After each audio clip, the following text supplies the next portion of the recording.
there, commercial construction coffee talk fans. Thanks for chiming in. My name's 𝐷𝐉𝐒𝐘𝐒, and I'm your host. I'm also the publisher and editor of Commercial Construction Renovation Magazine. I've got a little halo on there, but this is what it used to look like. Breaking out some of the archives. This was May, June 2014. Cycle gear on the cover. Thanks, Bill Newbold, Senior Director of Operations, for gracing the cover way back when. I always like to see what I was doing way back when. That was, let's see, 10 years ago. Oh, I'm coaching one of my rec teams. These are probably 7th graders that are select players. I don't know, maybe they were 8th graders, I forget. But anyway, that's me in the huddle going, giving them a little pep talk, hey, got to dig deep to get this done. Anyway, there's no difference between coaching older players and younger players. I kind of like doing the, coaching the younger guys that are getting ready to go into high school, because the rec league, look, everybody plays and they're going to make mistakes and they're going to learn, but they have to be prepared when they get up to the high school that only the best players play. And that's kind of the way that I like to get some of those kids, because when you go in there as a freshman and then all of a sudden they realize, oh man, everybody's better than me, and it makes them want to work harder to improve themselves. And I never liked everybody gets a trophy or any of that kind of stuff. I never was in any of that stuff. But coaching the between the 6th and the 8th graders, especially the select players, it was actually much more enjoyable, because I could really see the team where they started and where they finished in their league. But my job was really to put some thick skin on them, so when they got up to the high school ranks, that and I ran a high school college practice, that they would be able to handle it and be prepared. And so that picture, I got to look at it again. That's actually a really cool picture, because those huddles, man, there's some really good talk in there, and you look at some of these kids, and you put the belief in their eye, and they're like, we're going to get this done. And I took a lot of pride, and had a lot of championship teams. And anyway, and listen, it was a lacrosse weekend this weekend. I went to University of Denver, as you can see. The 𝐷𝐼𝐒 they beat Omaha. First, they beat St. State on Friday night for the semifinals of the NCHC. And then they won the championship on Saturday night, so they got the auto bid to go into the national tourney. And if they go in and win the championship, they'll get their 10th national championship, the only D1 hockey school in D1 sports to have 10 national championships. So go Plyos on the ice. Yesterday, lacrosse team, I played at DU as well. They took it on the chin and lost to Duke. I think it was 11-8 or 11-7 at a neutral field in Baltimore. So that was a bummer. But then our indoor lacrosse team, the Georgia Swarm, they came back and won. I think it was 10-8. I don't know. They came back. They were losing. They won, and then they're in the 4 seedings for the playoffs. So buzz, go Swarm! Way to come back and dig deep. And it was just an exciting weekend for me. As an alum, and supporting my local sports teams. But it's a little windy out here today. I got all the pollen getting blown all over the place here in the south. Everything's getting coated with green. You don't want to wash your car for the next 6 weeks, because everything's got pollen on it. The trees are blooming. It's beautiful out. And I think I'm going to get blown away when I do my run here later this afternoon. So with that said, today I have a nice gentleman who's originally from Montana, but now he lives in the great state of Arizona in Gilbert. His name is Travis King, and he's in land development. He's in dirt, and he's an author too. He's a jack of all trades. Travis, say hello to our listeners out there on Commercial Construction Coffee Talk. Hey, thanks, David. Thanks for having me. I hear you talking about youth sports. I've got 3 boys, all in youth sports, multiple youth sports, yeah, and a 4th boy on the way. So nothing. Oh, wow. A lot of sports in our house, and we'll talk more about the book later. But the book is the Land Investor's Playbook. So it's all, there's a sports theme, right, with everything. So how many pages is that book? That looks like a Bible, man. Come on. Yeah, I know. It almost got changed to the Land Investor's Bible, because you're right. It's a no fluff, 200 pages of 2.5 year project. But it's really some of my best like acquisition and disposition strategies for land. But yeah, definitely a theme there with sports, right? Because I kind of look at the the market is our competition, right? And we've got to adapt to the market. We've got to adapt to our opponent, right? And we run different plays in different markets, right? So we've got to kind of can't have one play in the playbook. So that's really kind of the premise of the book. But yeah, from Montana, living in sunny Arizona right now with the family. Endured enough, snow and cold winters, decades and decades of that, and still got a place up there. But we're living in Arizona right now, and we invest in land, all across the country. Awesome, awesome. So what sports do your kids play? So basketball, football, and baseball, is what kind of the main core ones that they're into right now.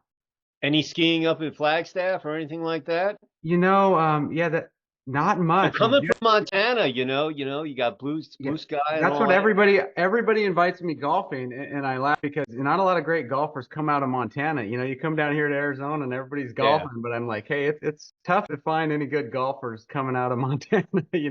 We're covered in snow 7, 8 months out of the year. yeah, yeah. It's funny though. I mean, I'm an East Coast guy, and I've been down here in the South since '92. I'm called a damn Yankee because I decided to stay.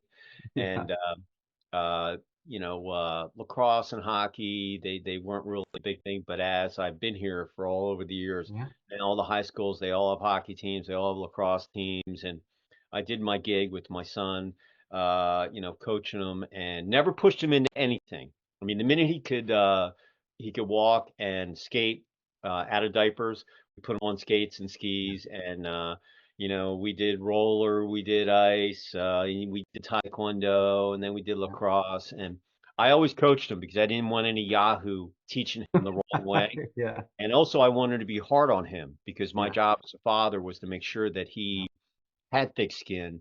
And I always like talking to people that were athletes or have kids that are in sports with their fathers, and and that don't play daddy ball or any of that stuff. And yeah, I certainly didn't.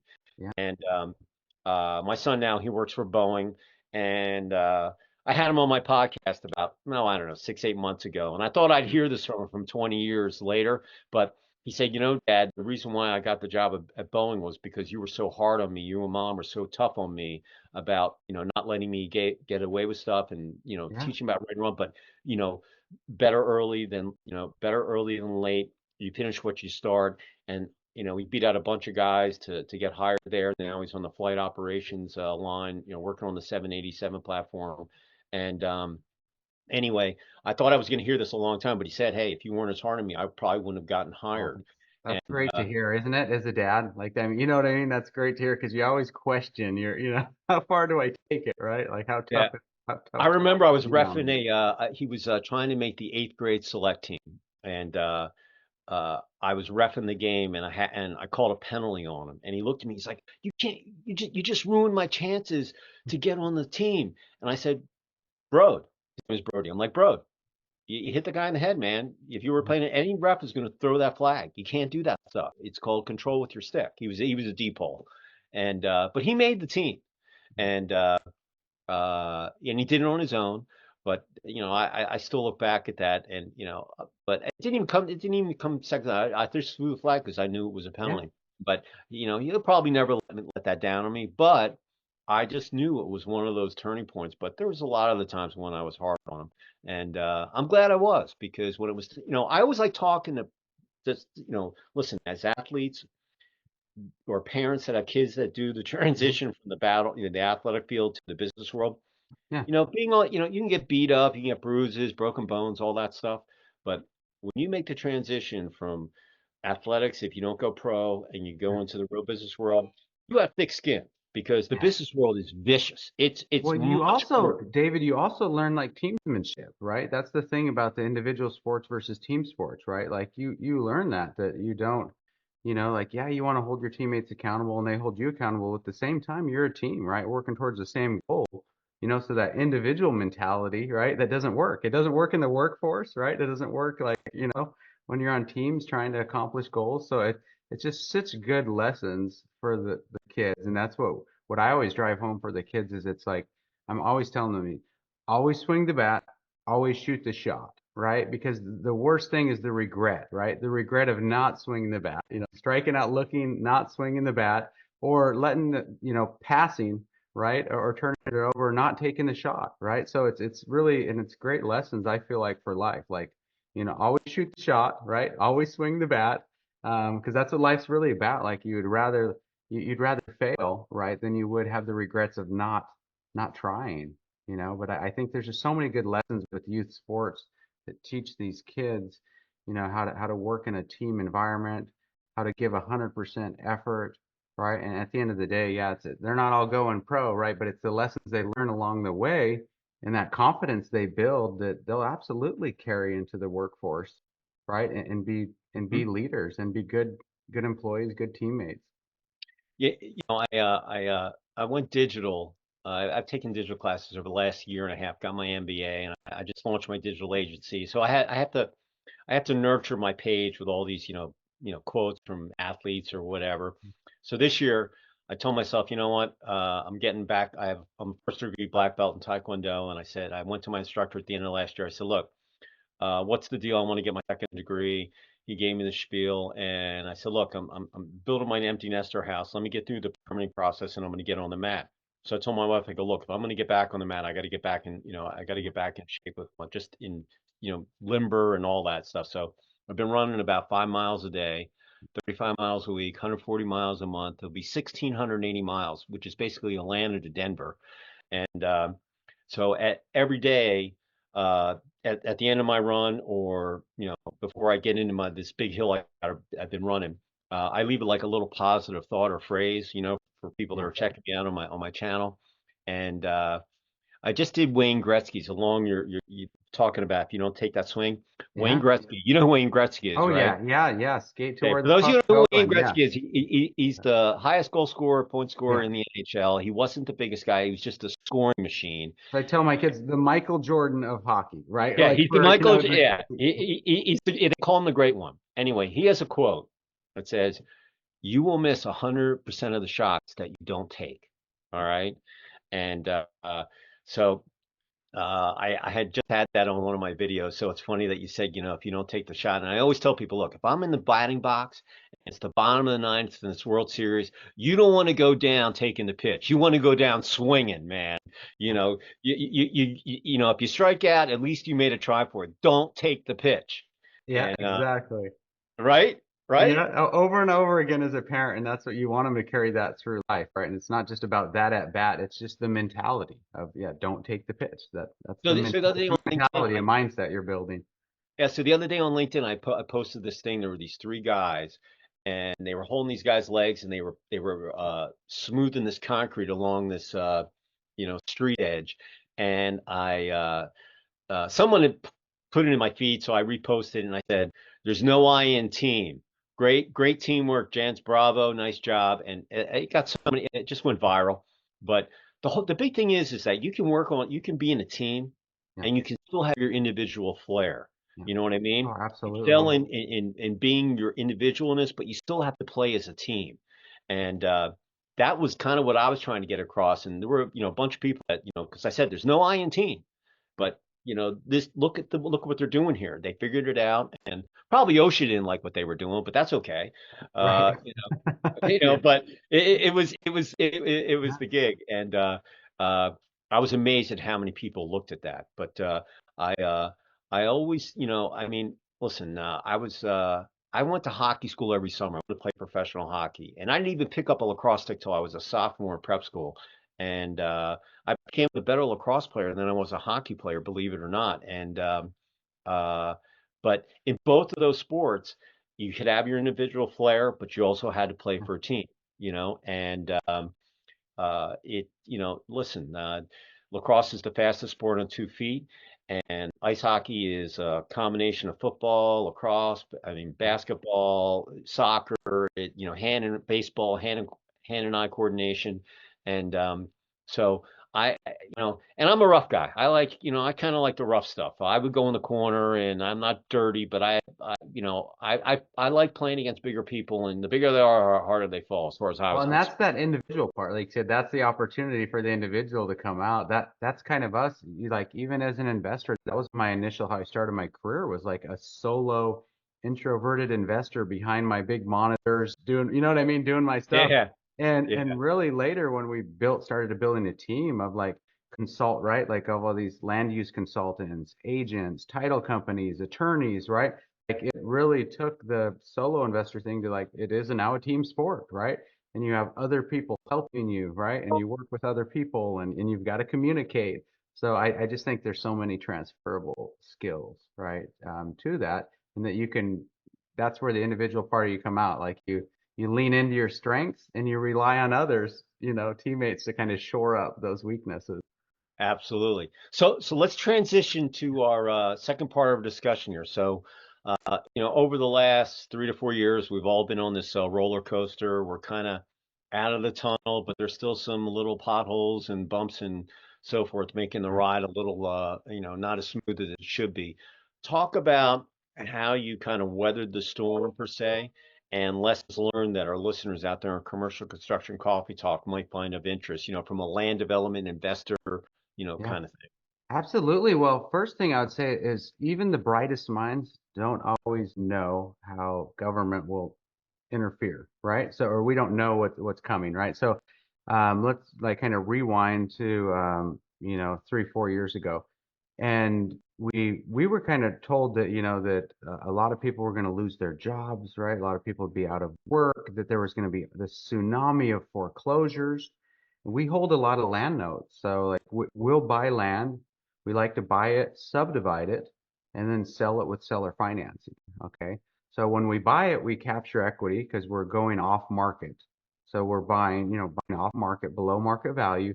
We subdivide it, which adds value or forces appreciation, whatever you want to call it, right? And then we sell with seller finance, and so we have interest income. So that's kind of David. That's my triple play right there. That's kind of what with the play we run over and over, Nice. right? So that's kind of our play. But when we generate that note and we sell with seller financing, there's obviously a borrower, a buyer. Okay. And kind of all the chatter we heard from the talking heads was, oh my goodness, everybody's going to lose their job. Like they'll default, they'll be delinquent. And I kind of wanted to be ahead of this. So we sold like some of our notes in our note portfolio because I didn't want, to have all these delinquencies.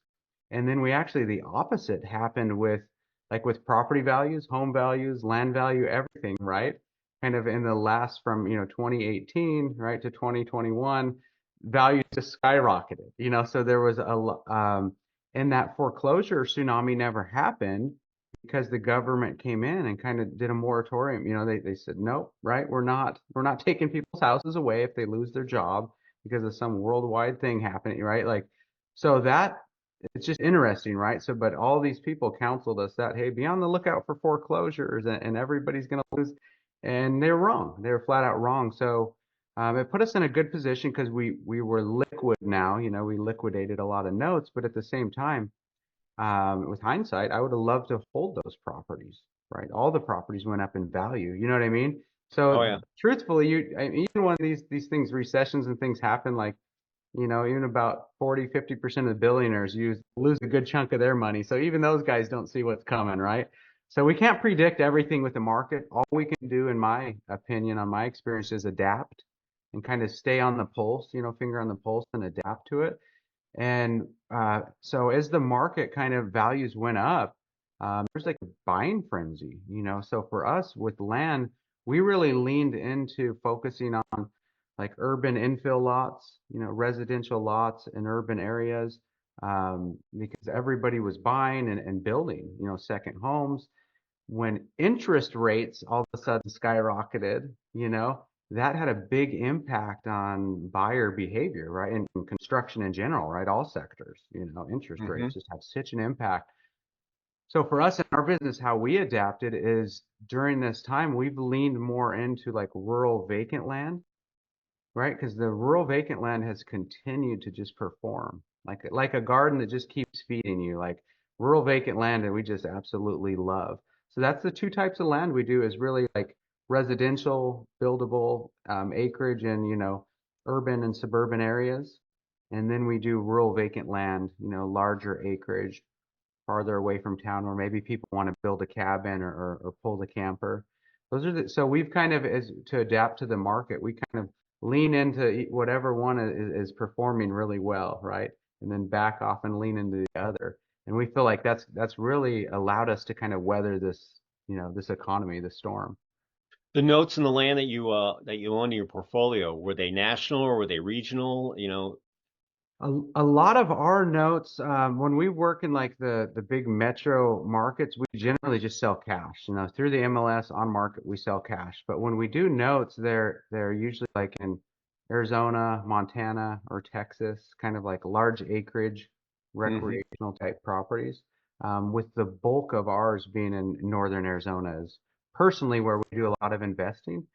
We started about 10 years ago, investing, focusing solely on raw, unimproved land. And at the time, I was in the workforce, and our business kind of got enough traction that I was able to leave the workforce, go full time with our land investing company. And then along the way, I started doing joint ventures and kind of like, I guess you'd say, informally coaching, like just helping others in investment groups. Right. No fees, no structure, anything, just helping newer investors. And that led to a lot of joint venture opportunities, right? And that kind of is how we started another company. We have a company called Freedom Land Capital that's our funding, it's our capital company and a funding entity. And that's where we kind of do joint ventures and we put up the capital to partner with other investors that locate, we do all our own land deals, but then when we have clients and students who find deals and they don't have the capital, or they don't want to tie up or risk their capital, they JV with us through that company. And through that company, David, we're in 29 states. Oh, So wow. I personally invest in only 3 states, like myself, my wife, and I. But through our funding company, we underwrite in 29 states. Yeah. We we had our trophy house for 17 years. I think that was our third house in Atlanta.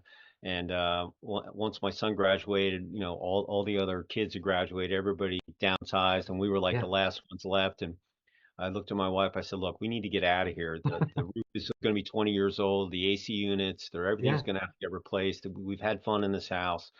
And we bought our land in 2020 and sat on it. And then we put our house up on the market. And then we didn't, the basement was stubbed out, but it wasn't finished. And so we got an offer and it fell through. And I told my wife, I said, "Look, we need to finish the basement out. It'll just be worth, the house will be worth more money." So we redid it and sold the house in October of 2021. But when we were trying to find a little house to live in, yeah, uh, just to, so we could be close to where our lot was, because we're actually building ourselves, acting as the contractor. And um, we lost out on 25 or 30 homes, because by the time it went on the market, by the time you could even go, there were people waiting to look out. And if you weren't paying cash, you weren't going to get the deal. And literally, I told my wife, I go, "Look, we have 5 dogs. No one's going to rent us a house. And we need to find something that's close." And finally, we found this home that I said, "Do whatever you need to do to get that house." yeah, It's only, we can get up to the lot within 15 minutes, depending on traffic, but it's close. And we'd get, I think $30,000 over the asking price. yeah, And but it was an insane time in like 21, 22. yeah, But if you were trying to sell your home, interest rates were still fairly low, but everybody was selling their home. I don't know where all these people went, because there were no homes for sale. I mean, the inventory was low. yeah. So, either they were moving in to with their parents or what have you. And I told my wife, I go, "Look, if we don't find a house, we're going to be living either in a Well, tent or in the middle of freaking, between Savannah and and Macon." thank Kevin you did, because the rates jumped so quickly, right? That yeah, I mean, we're talking a matter of like, 4 or 5 months, and we're Yeah, going from like, 3.5%, to 6.5 or something, right? So yeah, yeah, yeah, yeah, good yeah. timing to Well, I'll tell you, like right now, so I kind of dragged my feet, and the HOA came to me right before the holidays at the end of last year, and they say, "Hey, Mr. Corsi, you need to build your house, Yeah. or we're going to start fining it. You were supposed to Right. build 2 years ago." And I was like, "Well, I was dragging my feet. We had some people pass, blah blah blah. Building my house has not been on my, and this is not our first piece of land that Yeah. we've done some flips and whatever, Yeah. and so." As a self-employed person, and so is my wife, look, we put everything on the company. We don't show a big profit, Yeah. and the banks Absolutely. were, and the banks, no one was going to finance. So we went to a hedge fund, Yeah. and it was an interesting, way that they do it, and for our construction loan, and they do, you give them the invoices, they pay all your subs, but Yeah. you've got to, we're still like the project manager or contracting firm, and so we do all the budgets and keep our eyes on things. But it was a very interesting way, and for those of you who don't know, how to, you don't need to go to a bank. Yeah. It might be a little higher, points or interest rate that, for your construction Yeah. loan, but if you're going to keep it's another way to do things. And it was an eye opener because I didn't even think about it, but It's a we were like, huge part of our business, David. So that was along our kind of investor journey where we became really good at acquisitions. Like at first it was like, hey, can this even work? Are there all these off-market deals out there? And then when you get proficient at it, for us, we ran ourselves out of money, right? Quickly. My wife and I did using all our own means. We had more deals in inventory than we did capital, and I kind of had to crack that nut. And with land, there's a little more stigma. It's a little more misunderstood asset class, right? Because usually the lender doesn't really want to be holding it, like a house. There's always somebody that'll live in the house, right? So land was tricky. It took us a while to find private investors, but once we did, yeah, we were able to. And we leverage to this day. Like this week, I'm working on a deal up in Montana, an 85 acre that we're going to subdivide, and yeah, we're talking to private investors because it's just easier and cleaner than waiting. If we have to wait 60 months, like if the seller has to wait for us, sorry, 60 months, 60 days, to get approved by the bank and go through all this underwriting, right? We might lose the deal. So for us to use private investor money just to get it bought and tie it up, we'll happily pay 10% or whatever to that private investor, right? And then after it's owned, we can refinance. You know what I mean? We can then go to the bank, and it's like we're the owner, right? We own it.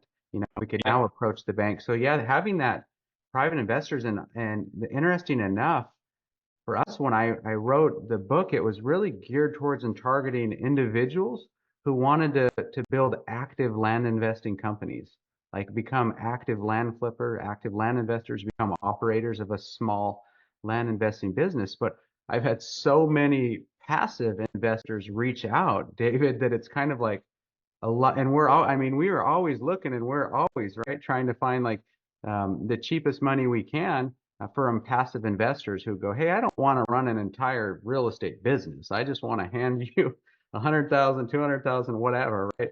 And get right. back 10 or 15% more, right?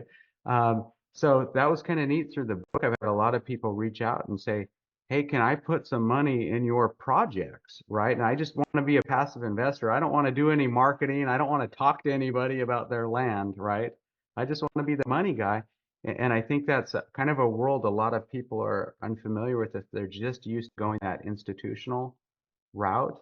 But you're absolutely right. It opens up a lot of Yeah, opportunity. it was eye opening because we were talking to my wife was in the refi during the heyday way back Yeah, when, so she still had some contacts, and now she's had her residential. She did bathrooms, basements, and but never a new build.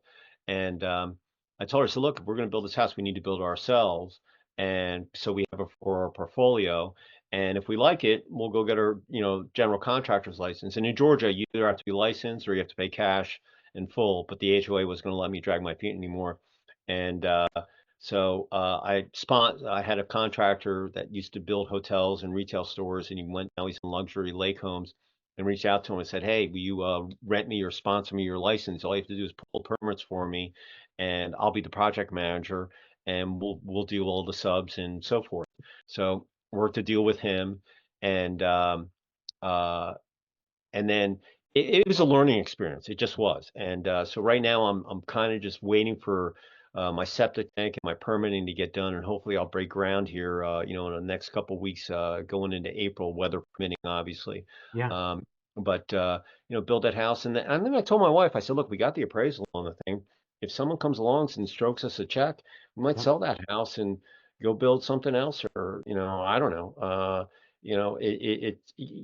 But we just wanted it for her portfolio, and Yeah. Yeah. that we could do that stuff. And we found another couple pieces of land that probably no one knows about, and that are like, needles in a haystack per se. Yeah, That they are, and once you know though, that's kind of our, I guess, our secret sauce to the whole business model for us is how we research markets, pull lists, and do outbound marketing to off-market landowners, right? And then we're able to buy it at big discounts, which means you're capturing equity, right? The money truly is made. Like when you buy, there's not an improvement, there's not horizontal construction. And then we take that and list it for full market value, on the market. And there are situations, right, where even like developers, builders, quite often they're adding so much value through that finishing the lot and building the home that they really don't care about the price per acre, or you know what I mean. They're happy with paying full market value, even 10% above, because they just can't find the land where they need it.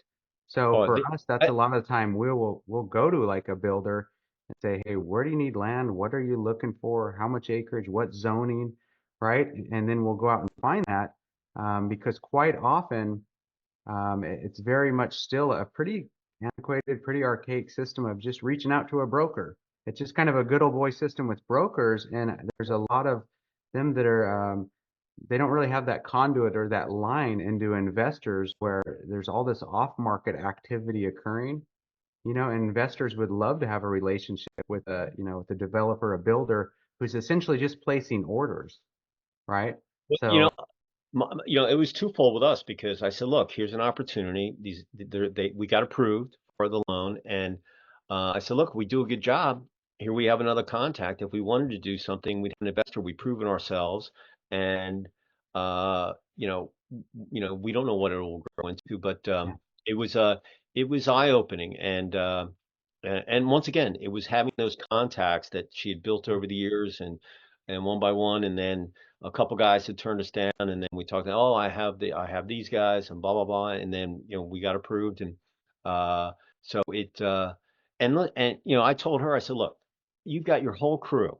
Once the house is dry, the foundation, the framing, the roof's up there and it's yeah, dry, then our guys are going to come in there. We're going to knock that house out very, very quickly. Whether it's cabinets, flooring, yeah, electrical, all that stuff you already have. The only thing we need to really find out is, we have a guy to clear the land. We yeah, got to find a foundation, a framer, and a roofer. Other than that, we have everybody else. yeah. And those are the big nuts when you build it anyway. Once the roof is up to it, it's all downhill as far as I'm concerned. Well, once you have that shell, right? Yeah, once you're like kind of weatherproof, so to speak, right? You have that shell and can do Yeah. everything on the interior.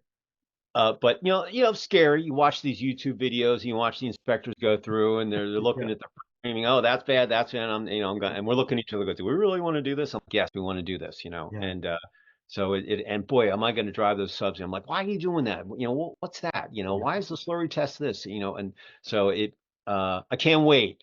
We hired a drone photographer to knock the trees down to get some yeah. video, and we're gonna take a videography of the whole project and Yes, probably put yeah. it in the magazine, Awesome. and yeah, so it's gonna be fun, and hopefully my wife and I will make it through, and we're still married after we do the Yeah, build to. they say that's a good test. They say building a custom home Well, together, we've right? been together 33 years, Good and test. Yeah, so yeah, it should be interesting, but yeah. We do, I'm we actually do with our company Freedom Land Capital. We do a case study like with each investor on each deal we JV on, and the ones where it makes sense, like we'll do like a lot of waterfront lots in Florida, and it's just when you do fly the drone and you get those shots, it's just beautiful, right? So yeah, yeah, we'll have videographers out there when the guys are clearing the lot, running the skidsters, and it's just cool, It just makes for yeah, such a really good short video of people kind of seeing the process and seeing the property being improved, and then the drone videos.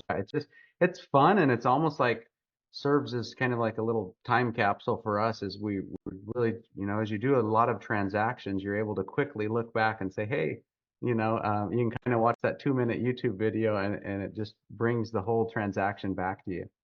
Hey, my exciting thing is to put my sign up, Corson and Son Building Group, up on my land, and my neighbors are gonna, oh my God, he's actually gonna get it done, you know? Yeah. And that's gonna be my favorite thing to just stick it up there and Yeah. just say, hey, we're gonna knock this down and then get the ball rolling. So it'll be exciting. So Yeah, so um that's what we do. We go through all those neighborhoods and we find the vacant lots, right? And we just build a list of all those, all those vacant lots, and then yeah, just play yeah, that numbers game of extending offers, to owners who quite often, like, there's you have original plans and maybe life happens, plans change.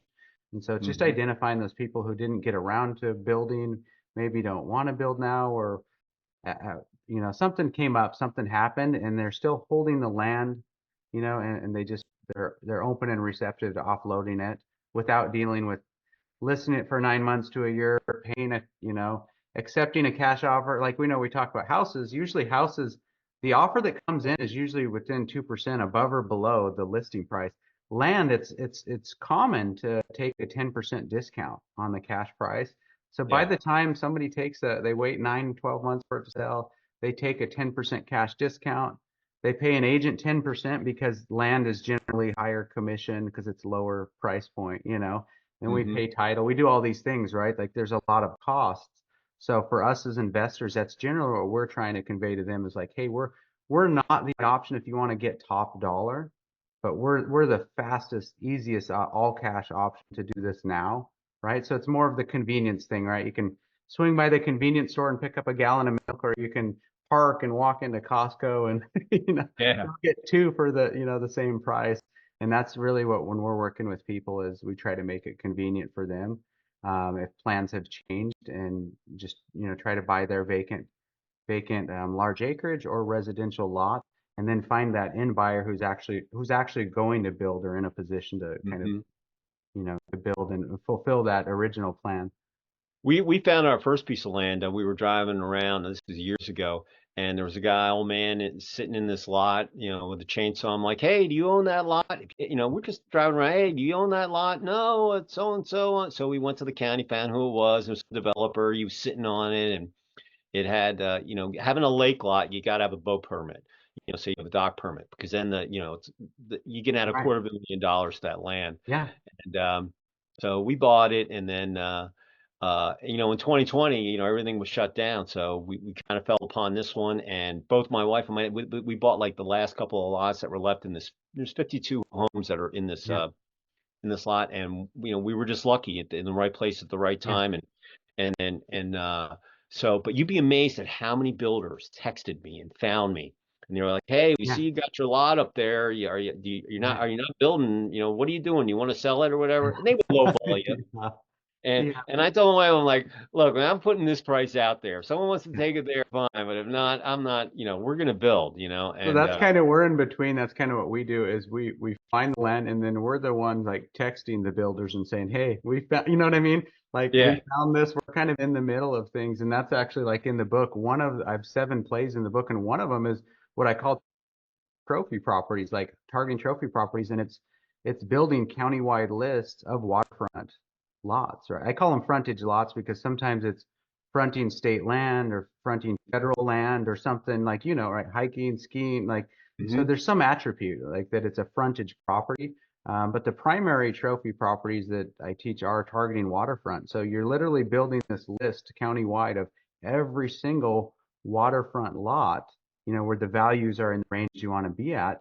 And then you're marketing to these folks and trying to buy their property, because these properties, as we know, it's not a typical days on market, right? Something that's waterfront moves way quicker and for top dollar. So yeah, that's a big part of our strategy in there. It's honestly some of the most fun properties to review too, because it's those ones as an investor where you go, oh, I would like to buy that. So you gotta remind yourself, you can't buy all of these, right? You're an investor, you're reselling these, but when you're reviewing all these beautiful waterfront properties, it's fun. It's incredible because you're right.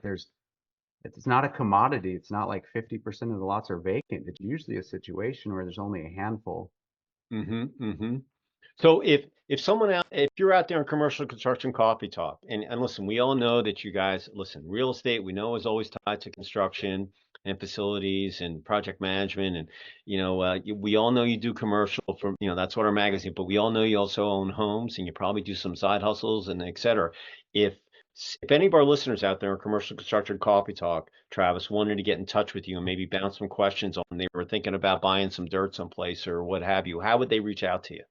Yeah, a good spot. Our website is pretty easy. TravisKing.com is our website. And I mean, you can email Travis at TravisKing.com, or you can reach out through the website.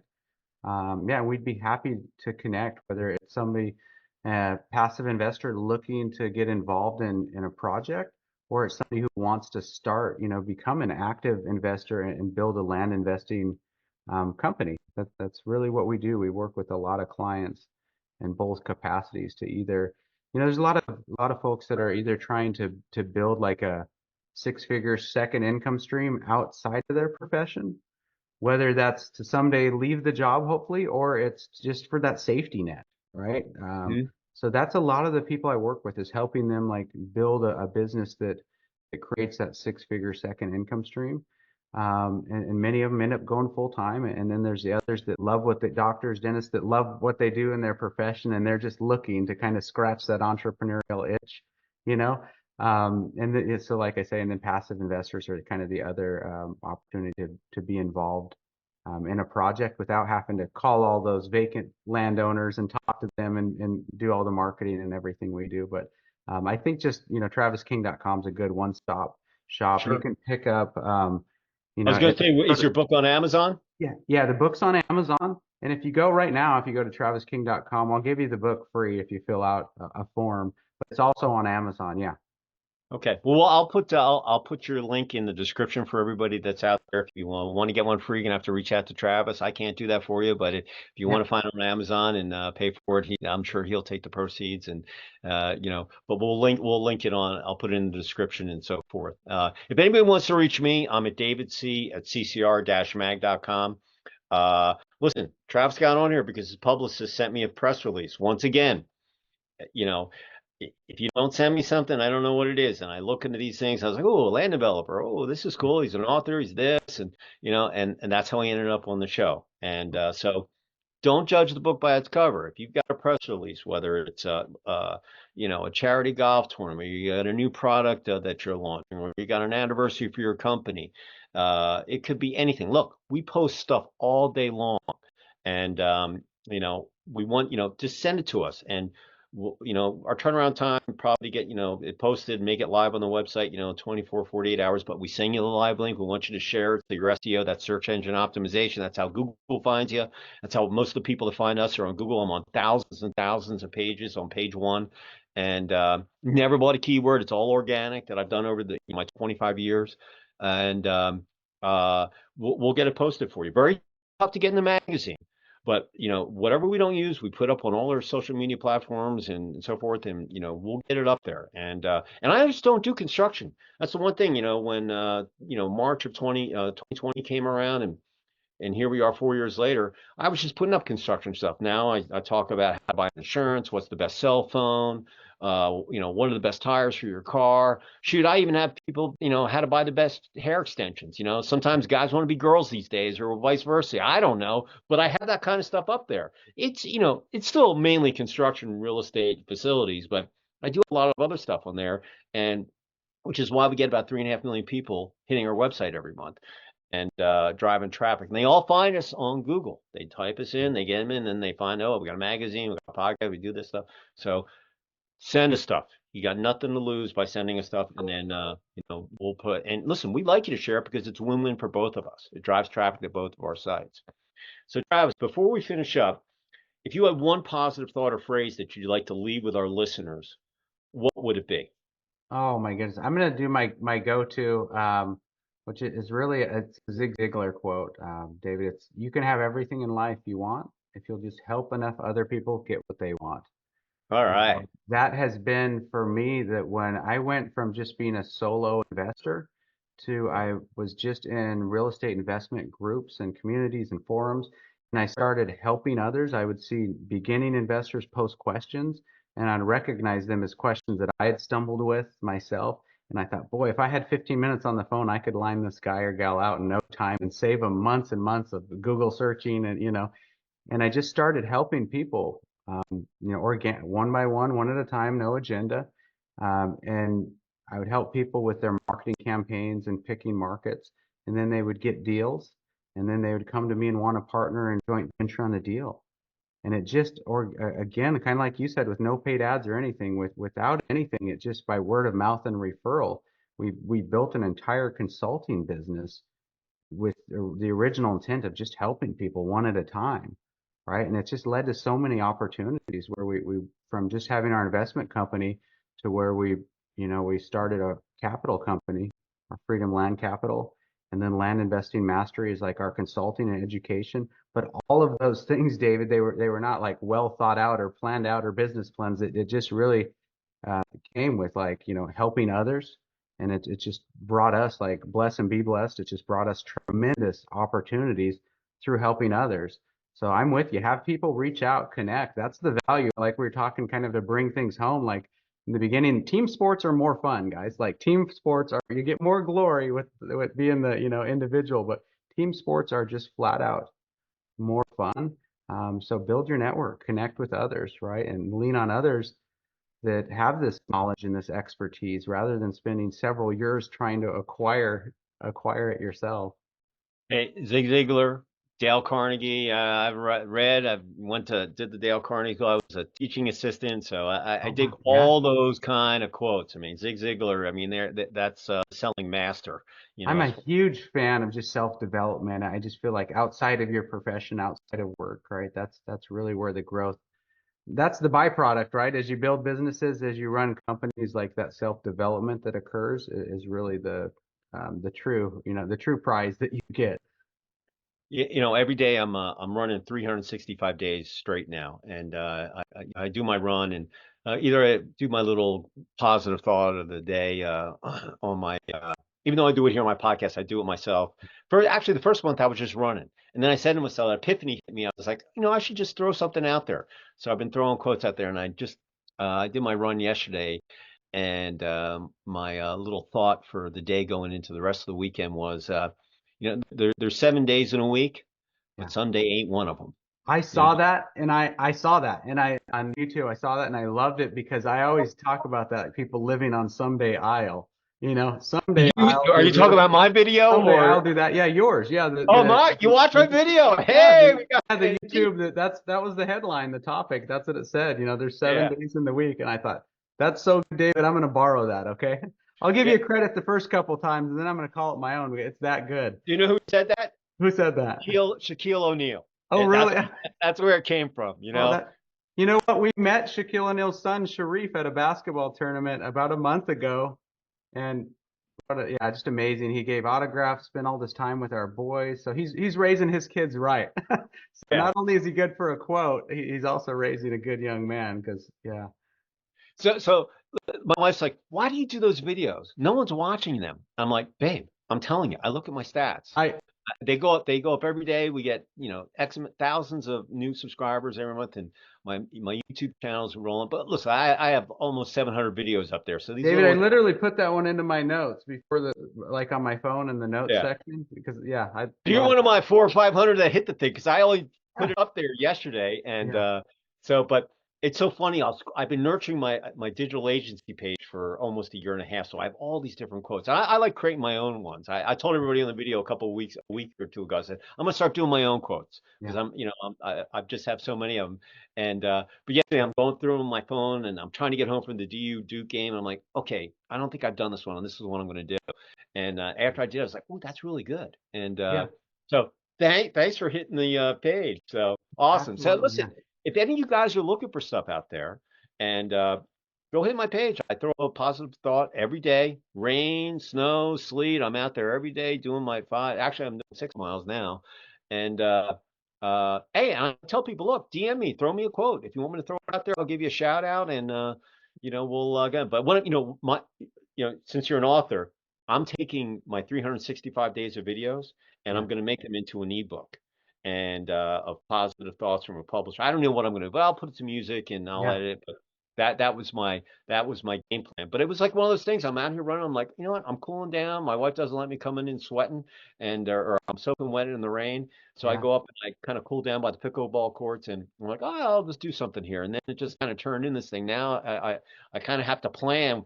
Okay, what's my new route? I need a new look. Yeah. And I was in the woods. I went down, and my wife's like, God, that's far. And I'm like, I know, man. You should see how. So anyway, but thanks for looking at that. Hey, everybody, Absolutely. a couple of things. If you're on the construction site, we want you to be safe. So make sure that you're safe and you get home so you can have dinner with your wife, your kids, your partner, whatever, catch some Z's and be able to do it over again.